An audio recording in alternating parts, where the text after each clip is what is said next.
এই দেখো মেহেন্দি পড়েছি। কে পরিয়ে দিচ্ছে সেটা দেখাও। কে পরিয়ে দিচ্ছে জানো? আমার দেওর, আমার ভাই। এই দেখো, টাকা একটু ভাই। ওই যে একটা এই দেখো, উল্টে দাও। এই যে বেবি শাওয়ার কেমন হয়েছে জানিও। আর এটা এখনো কমপ্লিট হয়নি, এই পাঁচটা হয়েছে। দাঁড়াও তোমাদের দেখাই, ভাই একটু ছাড়। এই দেখো, মম অ্যান্ড ড্যাড। আর এটা হচ্ছে। আমার দেওর দেখো কত সুন্দরভাবে মেহেন্দি পরিয়ে দিচ্ছে। আর ও কিন্তু মেহেন্দি আর্টিস্ট না, তা সত্ত্বেও কিন্তু খুব সুন্দর মেহেন্দি পড়েছিল। ভাইকে বলেছিলাম একদম সিম্পলভাবে আমাকে মেহেন্দি পরিয়ে দিতে, তো সেইভাবেই পরিয়ে দিয়েছিল। পরের দিন সকালবেলা, মানে আমার 7 দিন সকালবেলা ঘুম দিয়ে তাড়াতাড়ি উঠে গেছিলাম। আর একটা এক্সাইটেড ছিল যে আজকে আমার 7 বলে কথা, ঘুমই আসছিল না রাতে ঠিক করে। আর যেহেতু আমাকে সাজাতে আসবে 10টার সময়, তাও একটু দেরি হয়ে গেছিলো, সেটা আমার জন্যই। কি বলো তো, আমার সাথের সময়টা ছিল 12:30টার পরে, তো সেজন্য সকালবেলা তো কিছু না খেলে একদমই হয় না। আর তার জন্য সুজি খেয়েছিলাম, আর সেজন্য আমার একটু দেরি হয়েছিল।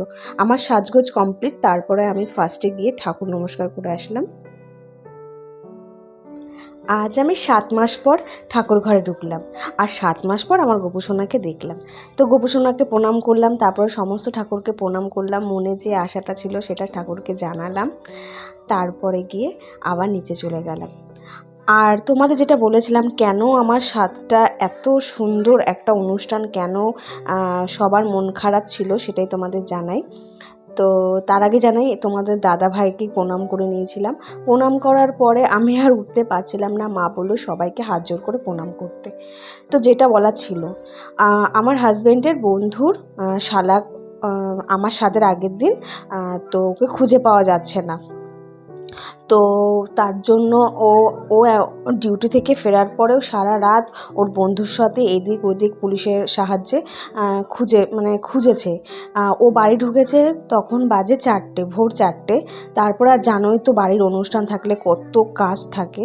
ও ঠিক করে ঘুমায়নি, এমনকি আমাদের বাড়িতে যে এই বেবি শাওয়ারের সমস্ত কিছু ডেকোরেশন করার কথা ছিল ওর বন্ধুদের, ওরা যেহেতু সবাই একটু ব্যস্ত ছিল খোঁজাখুঁজির দিকে, সেজন্য আর হয়নি।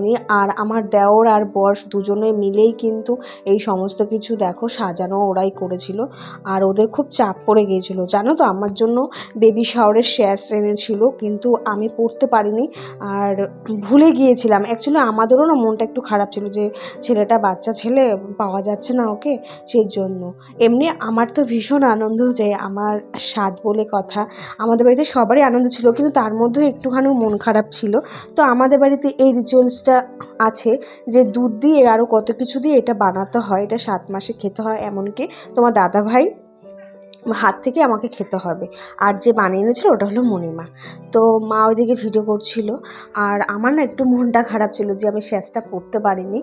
আর এদিকে দেখো, ওটা খাওয়ার কিছুক্ষণ পরে সবাই আমাকে আশীর্বাদ করছে, যেহেতু খাওয়ার টাইম হয়ে গেছিলো। মেন হচ্ছে ওই জিনিসটা টাইমের মধ্যে খাওয়াতে হবে, যে একটা স্বাদের টাইম থাকে, সেই স্বাদের টাইমের মধ্যে। তো এখানে শুভ আমাকে আশীর্বাদ করছিল, ও ভীষণ ব্যস্ত ছিল, তাড়াতাড়ি করে কোনো রকম আশীর্বাদ করে ও চলে গেছিলো ওখানে যেখানে আমাদের প্যান্ডেল হয়েছিল খাওয়ার, সেখানে সমস্ত কিছু ও নিজের হাতেই ম্যানেজ করেছে। তো বাবা এদিকে আশীর্বাদ করে আমাকে টাকা দিল। আর কি বলবো, দিনটা এত ভালো ছিল, কিন্তু জানো তো ভিডিও কিচ্ছু করা হয়নি। আমার বোন তাও এই ভিডিওগুলো করেছিল বলে এই ভিডিওগুলো রয়েছে, তাও সমস্ত কিছু ভিডিও করা হয়নি। আমাদের প্যান্ডেলের ভিডিও করা হয়নি, প্যান্ডেলে কী কী রেসিপি আছে সেসব কিচ্ছু ভিডিও করা হয়নি। ভাগ্যিস বোন করেছিল বলে তাই তোমাদের সাথে শেয়ার করতে পারলাম। এমনকি আমি এগুলো আমার প্রেগনেন্সিতে না আমি মাঝে মাঝে দেখি, আমার খুব ভালো লাগে। সত্যি বলতে কোনো কিছুই করা হয়নি, ও বুদ্ধি করে যে ভিডিওগুলো করেছিল এটাই অনেক। তো এখানে তোমার দাদাভাই আবার এসে ফটোশ্যুট করছিল। তো এইখানে আরও আমার ওই দেখো ভাই বোনেরা এসেছিলো, ভীষণ মজা হচ্ছিল। আর জানো তো, আমার সাথে আমার থেকে আমার হাজব্যান্ড আর আমার শাশুড়ি মার খুব ইচ্ছে ছিল বড় করে স্বাদ দেওয়ার। তো আমার স্বাদটা খুব বড় করে হয়েছিল, ওই যে বললাম একটু মন খারাপ ছিল, তা বাদে কিন্তু খুব মজা হয়েছিল। ফটোও সেইভাবে তুলতে পারিনি। কি বলতো, সবারই মনে একটু মনটা খারাপ, সবাই আসছে আর বলছে কি সেটাকে খুঁজে পাওয়া যাচ্ছে না, যে মানে ভীষণ একটা বাজে ব্যাপার ছিল। তো এটা আমার দিদি আশীর্বাদ করছে। আর ওদিকে শুভ ফটো তুলছিল আর আমরা খুব হাসছিলাম, একটা হাসির কথা হচ্ছিল, তো সেই জন্য হাসছিলাম।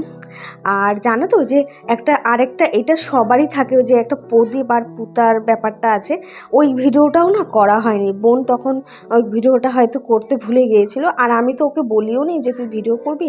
তো যাই হোক, যেটুখানি ভিডিও করেছিল এটাই অনেক, ওই ভিডিওটা করা হয়নি। কিন্তু আমি জানো তো পুতা বলে না, সেটা তুলেছিলাম।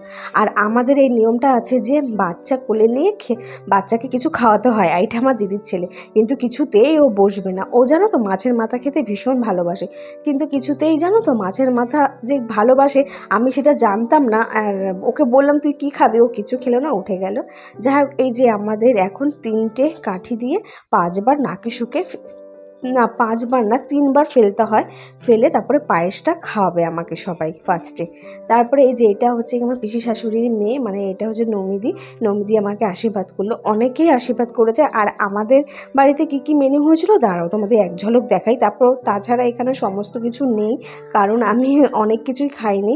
এখানে প্যান্ডেলে কী কী মেনু হয়েছিল আমার সাথে সেটা তোমাদের বলি। লোটে মাছের কাটলেট, স্যালাড, সস, তারপরে ছিল ভেজ ডাল, তার সাথে বড় বড় বেগুনি, তারপরে ছিল ছ্যাঁচড়া। যেহেতু আমার ছ্যাঁচড়া খাওয়ার খুব ইচ্ছে ছিল, তাই আমার হাজব্যান্ড ছ্যাঁচড়া সবার জন্য বানিয়েছিল। যাই হোক, ছ্যাঁচড়া হয়েছিল। তারপরে হয়েছিল এঁচোড় চিংড়ি, তারপর গন্ধরাজ কাতলা, চাটনি, পাঁপড়, মিষ্টি, সন্দেশ, তারপরে ছিল দই। আর আমি এখানে কিন্তু আমার 7 মাসের সাথে আমি ভাজা দিয়েই ভাত খেয়ে নিয়েছি, আর কোনো কিছুই খাইনি। না, কোনো কিছু খাইনি বলে সব কিছু একটু একটুখানি খেতে হয়, তাই একটু একটু খেয়েছিলাম। বোন আবার এই ভিডিওটা করে দিয়েছিল ভাত খাওয়ার পরে। তো তোমরা অবশ্যই জানিও আমার স্বাদের ভিডিওটা তোমাদের কীরকম লাগলো। সমস্ত কিছুই আর ভিডিও করতে পারিনি, তোমাদের প্রথমেই বললাম। তোমরা সবাই আশীর্বাদ করো যাতে আমার গর্ভের সন্তানকে আমি সুস্থভাবে পৃথিবীতে আনতে পারি। আর কিছু ফটো তোমাদের সাথে শেয়ার করলাম, তো অবশ্যই জানিও। আর তোমরা সবাই খুব ভালো থেকো, সুস্থ থেকো, সাবধানে থেকো, নিজেদের খেয়াল রেখো, পরিবারের খেয়াল রেখো, আর অল টাইম স্মাইল করো। আর অবশ্যই কিন্তু জানিও ভিডিওটা কীরকম লাগলো, আমি কিন্তু অপেক্ষায় থাকবো তোমাদের মানে কমেন্টের। তো চলো, টাটা।